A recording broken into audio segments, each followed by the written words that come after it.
Cześć, witajcie na kanale Q21. Ja mam na imię Paweł, ze mną jest Livio Cucuzza, czyli osoba odpowiedzialna za projektowanie i powstawanie wszystkich produktów spod marki Sonus Faber. Dzisiaj gości w naszym salonie, dlatego zadam mu kilka ciekawych pytań.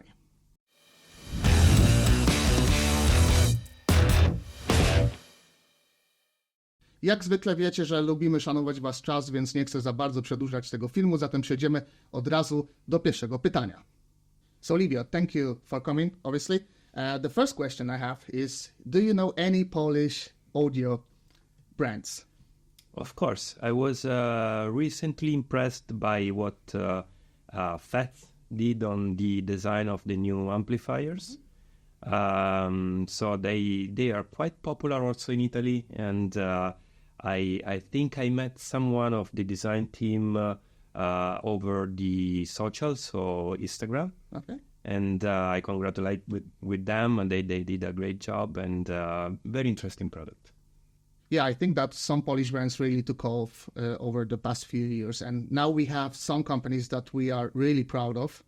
For example, Fez Audio and Pylon Audio. Mm-hmm. I don't know how it's pronounced outside of Poland. It's Pylon here, but it might be I think it's Pylon. the same. Okay. I think it's the same. Okay, so we are really proud. I think they're making some really nice, really interesting products, and we are proud that they are made in Poland. But we are not here to talk about Polish brands, are we? So let's switch to the other question. Livio, the second question: what are you planning for the next months or years at Sonus Faber, if you can share something? Sure. We are working in many directions right now in Sonus Faber because the brand is in a very good moment of expansion. We are becoming a true global brand. And of course, now we have responsibilities to different countries. People are expecting products from us in different areas. So one area that we are currently developing a lot is the custom installation line. Yeah, so you have the Palladio products in your room, and that's a very important market for us. We are now in the process of creating a larger offer of products in that range. We introduced some years ago these Arena custom installation products, which are dedicated to the professional cinema rooms, and they are having a lot of good. We are having a lot of good feedbacks about that product, so we want to expand in that direction. Of course, the core business, our classic passive loudspeaker, is our main focus. I think you will see very soon in Munich a new line of passive loudspeaker, very important line. So it's a sort of third generation, second generation of that line, with a lot of new technology coming from our flagship Suprema.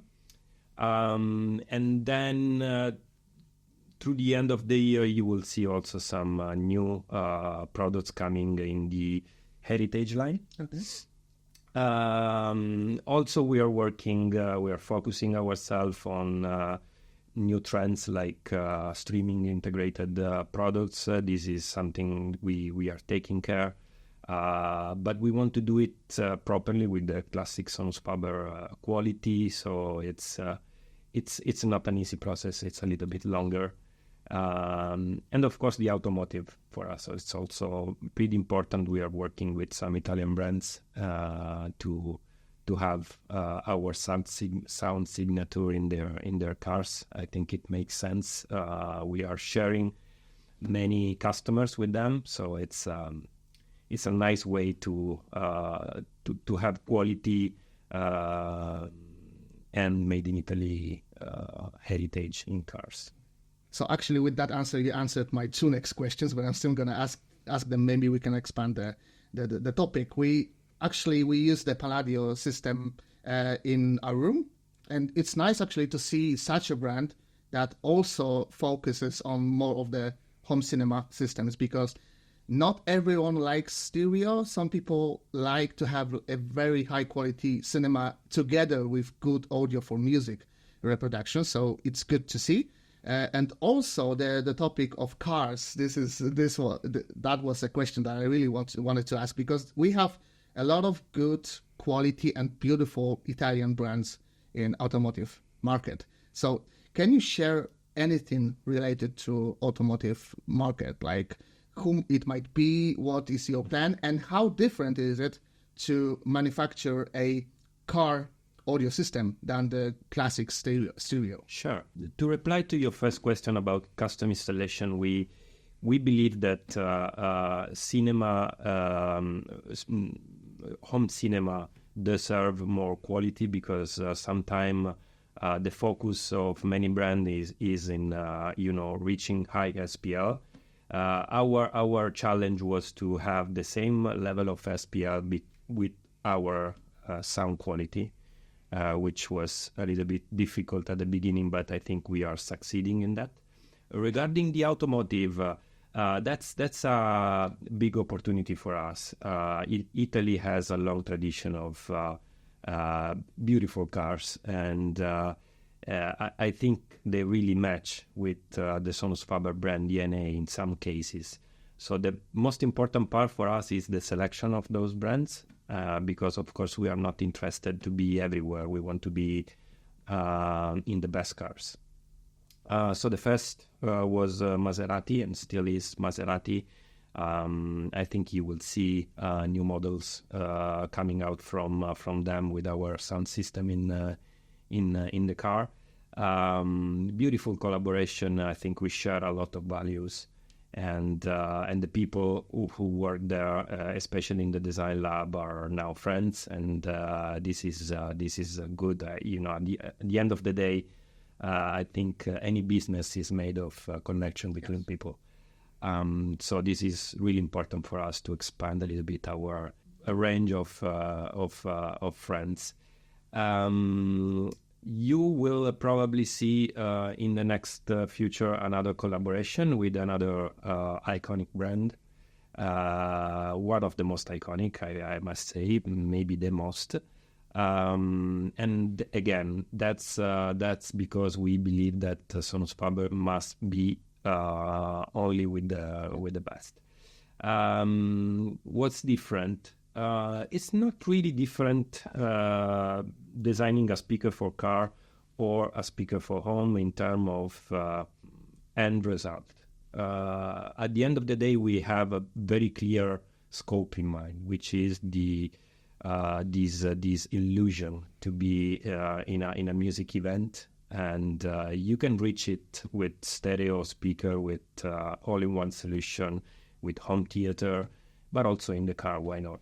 And so we are pretty sure about our sound signature. So we have no doubt in what we need to achieve that sound signature. So in terms of driver's design, crossover design, we know exactly how we need to design those systems. So it's pretty the same kind of process. But of course, the environment is completely different.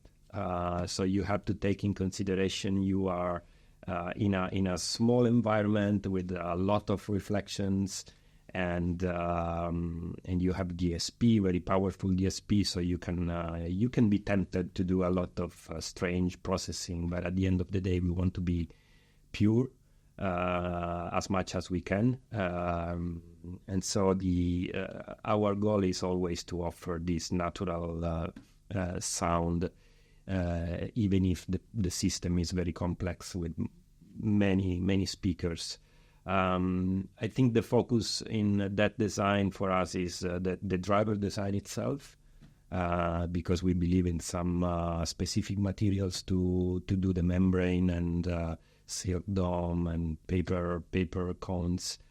We really believe that the best recipe to obtain a natural sound.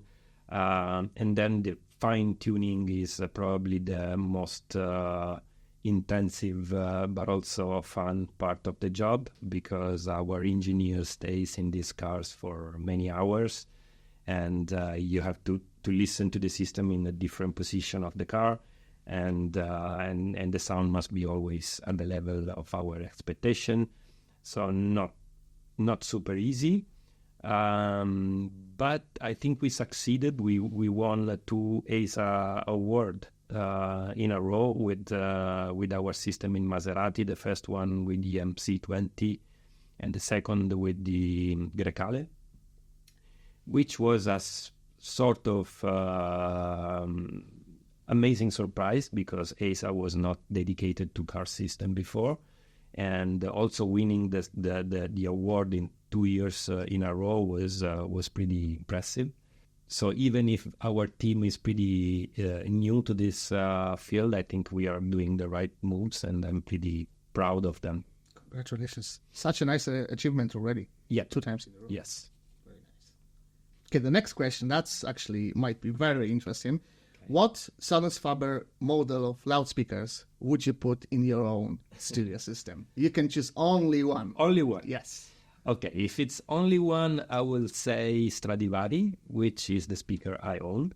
The G2, of course. For many reasons. I was not, to be honest, a big fan of the first version because it was a kind of strange presentation in sound reproduction with this big sound stage.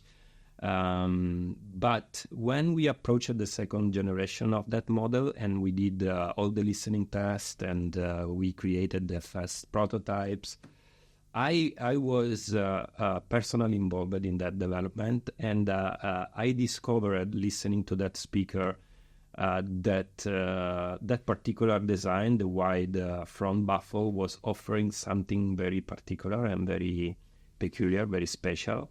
And at the end of the process, I was completely in love with the speaker, and then I decided to buy a pair. Also because it was I had the opportunity to buy one of the first 120 numbered pair, and I wanted to do the investment because I'm sure that they will have a high value in maybe 10 years or more. So I'm particularly linked to that project and that speaker.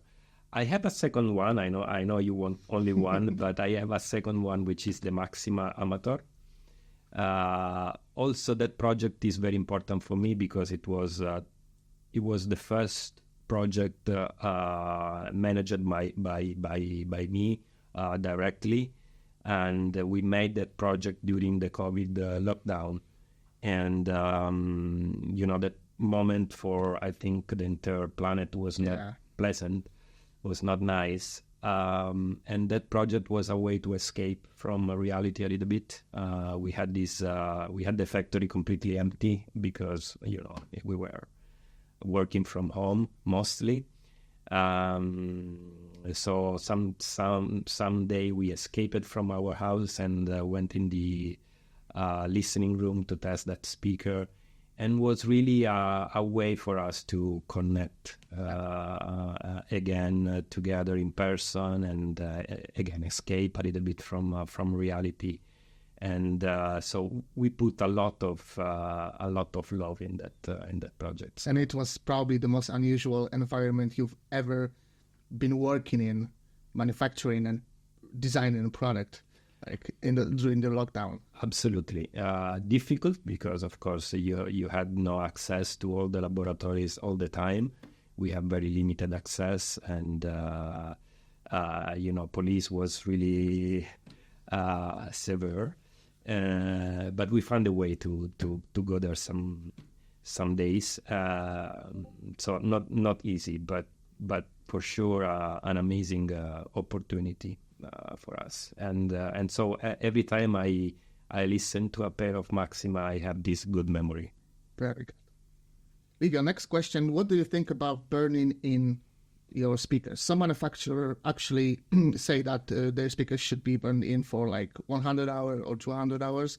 What is your take on this topic? Burning, you are talking about burning the speaker?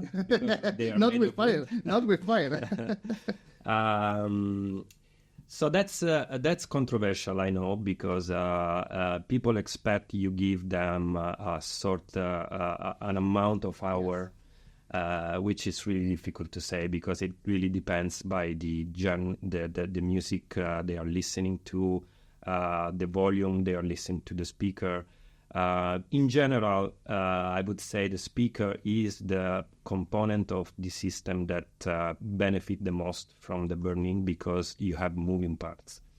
And these moving parts are made of rubber, silk, paper, and all these materials, when they are new, they are pretty rigid. So you can also measure the benefit of burn-in.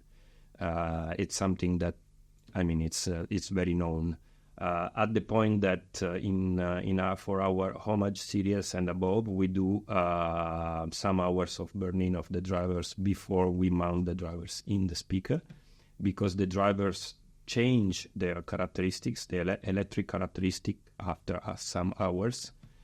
So you must be sure that they are changing in the right direction.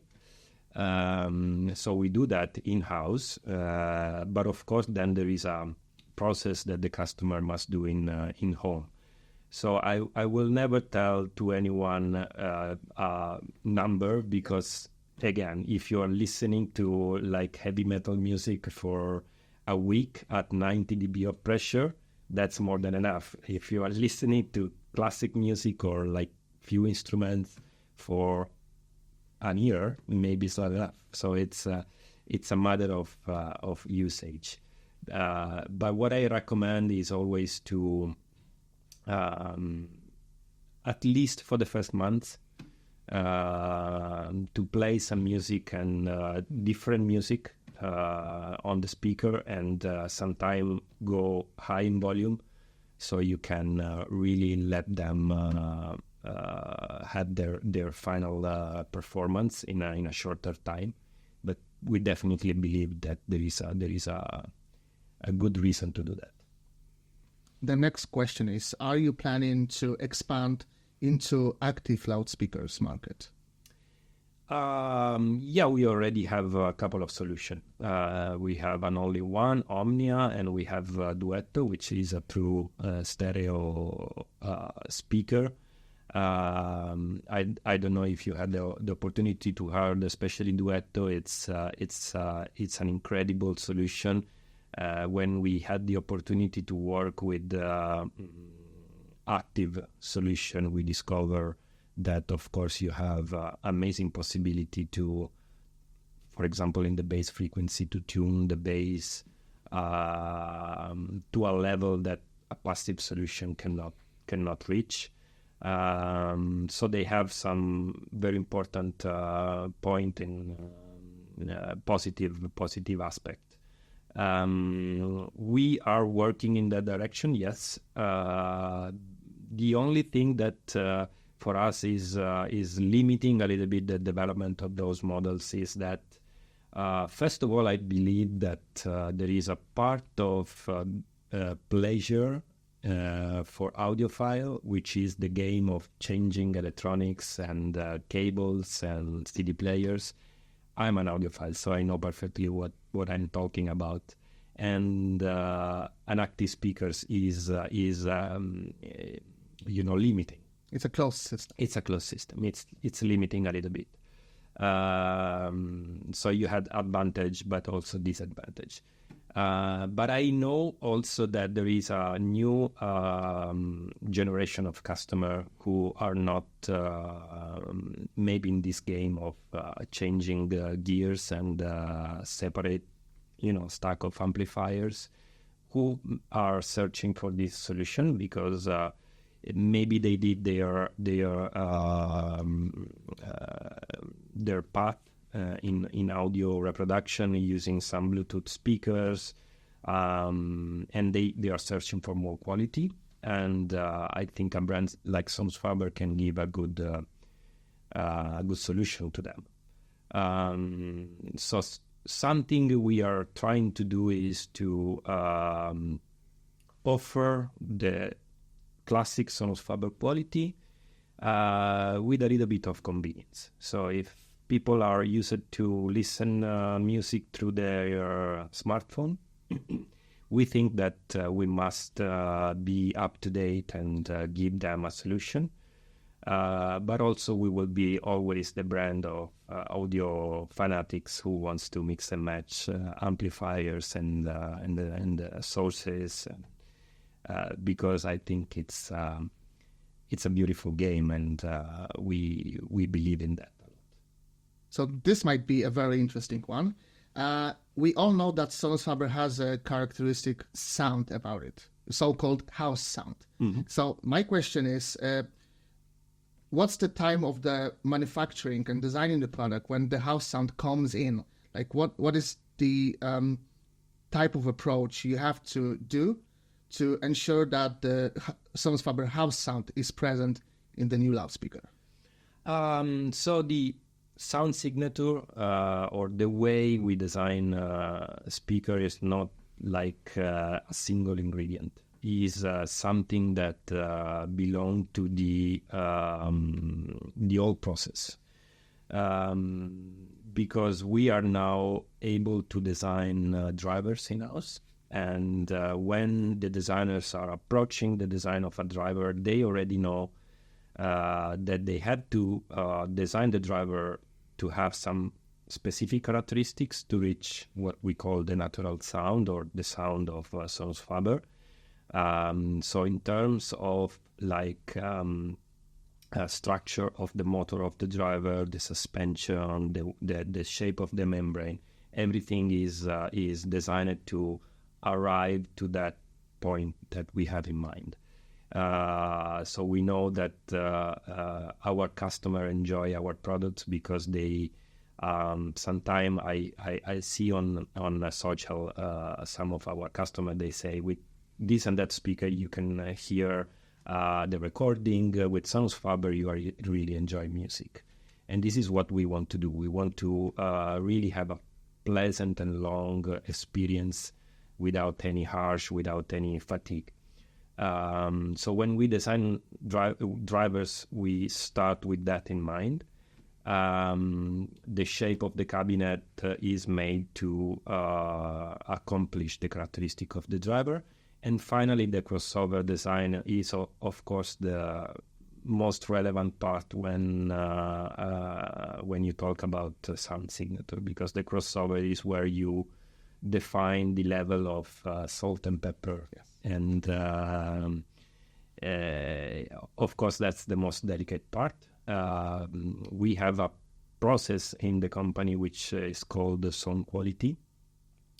And we have a panel of people coming from different departments. Some of them are with Sonus Faber since the beginning, so very experienced listener. And we have a list of tracks. I think they are less than 10. I think 8 tracks, and each track has some particular aspects. And through the listening, the listener has to evaluate any tracks with a number 1 to 5, and we approve the crossover design only if all the listeners are agree that the speaker meets our sound signature. So it's a long process, but also it's the most fun part, because you are listening to music together and sharing opinions. So it's not only one, section of the process. It's the entire process which is made to accomplish the Sonus Faber signature. Okay, Livio, last question, and that's going to be a fun one. What do you like the most about Poland so far? Well, I enjoying a lot this trip in Poland, because I'm see the country in a different way. I've been here mostly for the Warsaw audio show, and that's only one environment, so a big city, and is a little bit like in Italy. If you visit Milan, you'll have an idea of Italy, which is maybe very different from the reality, because the country is pretty big, and you have different culture, different places. And this trip is showing me how different is Poland, going from north to south, and how the environment is changing, but also the habits of people, the food. I'm really enjoying. I had no clue that Poland was so different, going to place. And what I'm also enjoying is receiving feedback from dealers and customers about how they perceive our brand, because it's always beautiful to have this view from the outside, right? Because you always have the perception from the inside, but it's important to have feedback from outside. So I'm getting a lot of inspirations during this trip. And what is your favorite Polish food so far?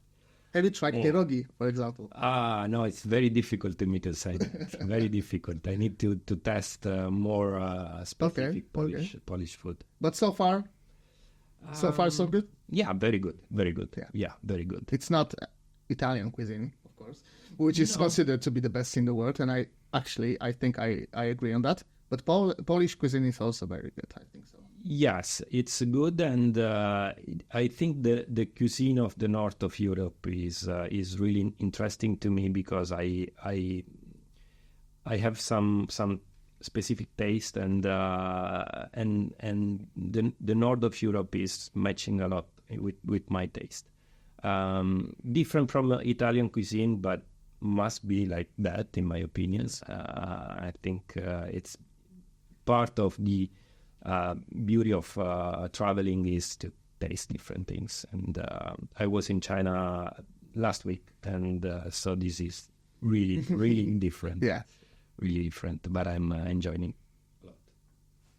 I na tym skończyła się nasza lista przygotowanych i nieprzygotowanych pytań. Livio, thank you for participating. Thank you for having me. Mam nadzieję, że wam odcinek się podobał. Jeżeli macie jakieś dodatkowe pytania, oczywiście zapraszam was do sekcji komentarzy na dole, a my się widzimy w kolejnym filmie. Na razie.